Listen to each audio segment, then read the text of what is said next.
বুকের ভেতর যেন জ্বলছে এক অন্তহীন চিতা। সেই চিতায় পুড়ে ছাই হয়ে গেছে এক হতভাগ্য বাবার সাজানো সংসার। গত 4 মাস ধরে প্রতিদিন নিয়ম করে আদালতের বারান্দায় বারান্দায় ঘুরছেন জয়নাল আবেদিন। মা আর মেয়ে, কলিজার 2 টুকরোকে হারিয়ে জয়নাল এখন যেন এক জীবন্ত লাশ।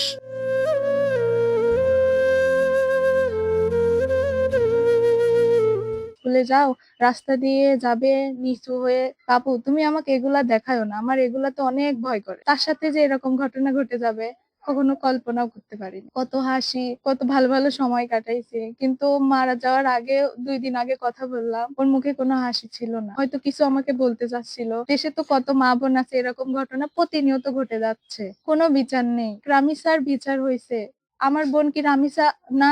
আমার বোনের 3 মাস পার হয়ে গেছে, এ পর্যন্ত কোনো শাস্তির কোনো ব্যবস্থা নেই। আমরা শুধু পাগলের মতো ঘোরাঘুরি করতেছি, আমাদের শুধু আশ্বাসই দিয়ে যাচ্ছে। প্রশাসন আশ্বাস দিচ্ছে, পুলিশ আশ্বাস দিচ্ছে, এমনকি কেউ কোনো পদক্ষেপই নিচ্ছে না। আমরা কি বিচারের আশা ছেড়ে দেব? সরকার কি আমাদের কথা স্পষ্ট মনে নিচ্ছে না? আমরা কি এই অসহায় থাকবো?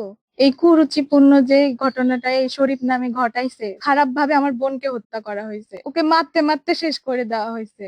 এর বিচার খুব দ্রুত চাই সরকারের কাছে, তাড়াতাড়ি যেন এর ফাঁসি হয়, এটা যেন আর বুক ফুলায়ে না বাঁচতে পারে। গত 28 ফেব্রুয়ারি শনিবার পাবনার ঈশ্বরদীতে ঘটে যায় এক নৃশংস ডাবল মার্ডার। ঘরের ভেতর নির্মম ভাবে খুন হন জয়নালের বিধবা সুফিয়া খাতুন এবং 16 বছর বয়সী কিশোরী কন্যা জামিলা আক্তার।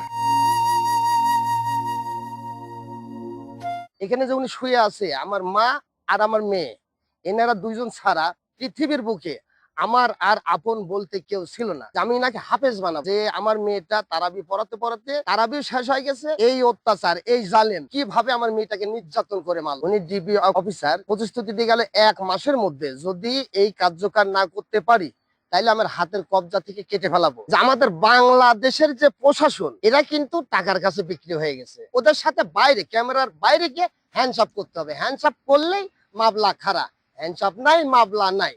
আমার টাকা নাই, তাই হয়তো আজ এই বিচারটা নাই। পুলিশও ঘাতক শরীফুলের 164 ধারায় স্বীকারোক্তি অনুযায়ী দূর সম্পর্কের চাচা শরীফুল গত 21 ফেব্রুয়ারি জামেলাকে যৌন হয়রানির চেষ্টা করলে সাহসে জামেলা তাকে চড় মারে। এই প্রতিশোধের আগুনে 27 ফেব্রুয়ারি গভীর রাতে ঘরে ঢুকে প্রথম দাদি সুফিয়া খাতুনকে কাঠের বাটাম দিয়ে এবং পরে জামেলাকে হাতুড়ি দিয়ে আঘাত করে পিশাচ শরীফুল। পরে অর্ধচেতন জামেলাকে সরিষা খেতে নিয়ে ধর্ষণের পর শ্বাসরোধ করে হত্যা করা হয়।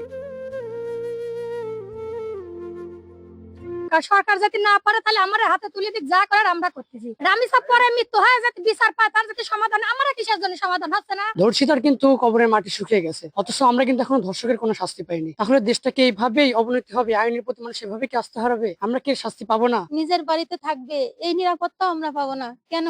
আমাদের কি বেঁচে থাকার অধিকার নেই স্বাধীনভাবে? তা তো দূরের কথা, ঘরে থেকেও কি আমরা নিরাপদ নিশ্চিন্তে থাকতে পারবো না? ঘটনার 24 ঘন্টার মধ্যে মূল হোতা শরীফুলকে ডিবি পুলিশ আটক করলেও 4 মাস পেরিয়ে গেলেও ডিএনএ রিপোর্ট না আসায় থমকে আছে মামলার পরবর্তী কার্যক্রম। এদিকে ঘাতকের দ্রুত ফাঁসির দাবিতে বারবার পাবনার ঈশ্বরদী মহাসড়ক অবরোধ করে বিক্ষোভ করেছেন এলাকাবাসী।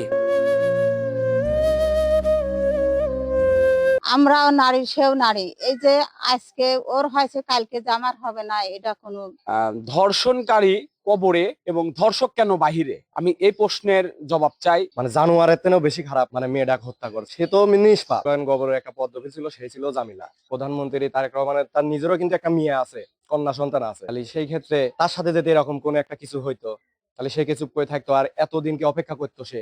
বিচারের বাণী যেন নীরবে নিভৃতে না কাঁদে। এখন এটাই ঈশ্বরদীবাসী তথা পুরো দেশের মানুষের একমাত্র প্রত্যাশা। অপরাধীর দ্রুত সময়ে ফাঁসি হলে অন্তত এই অভাগা পিতার আত্মা কিছুটা শান্তি পাবে।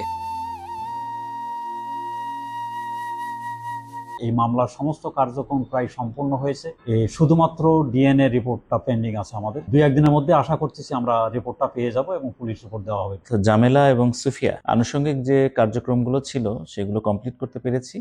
আমরা জাস্ট আমাদের ডিএনএ রিপোর্ট, এক্সপার্ট ওপিনিয়ন আমরা হাতে পেলেই আমরা এটা পুলিশ রিপোর্ট সাবমিট করব। এই দুটি শান্ত মাটির স্তূপের নিচেই ঘুমিয়ে আছে এক হতভাগা বাবার সাজানো সংসার, বৃদ্ধ মা আর 16 বছর বয়সী কিশোরী মেয়ে। ঘাতকের নির্মমতাই কেড়ে নিয়েছে দুটি প্রাণ আর নিভিয়ে দিয়েছে জয়নাল আবেদিনের জীবনের আলো। হত্যাকারী নিজের অপরাধ স্বীকার করলেও 4 মাসে কেবলমাত্র একটি ডিএনএ রিপোর্টের অপেক্ষায় থমকে আছে পুরো বিচার প্রক্রিয়া। এই কবরস্থানের শুনশান নীরবতায় যেন আজ এক নির্বাক প্রশ্ন ছড়ে দিচ্ছে আমাদের পুরো বিচার ব্যবস্থার দিকে। আইনের দীর্ঘ সূত্রতা কাটিয়ে ফাঁসি হবে ঘাতক শরীফুলের, ন্যায় বিচার পাবেন ভুক্তভোগী বাবা। এটাই এখন পুরো দেশবাসীর একমাত্র প্রত্যাশা। মাহমুদুল হাসান,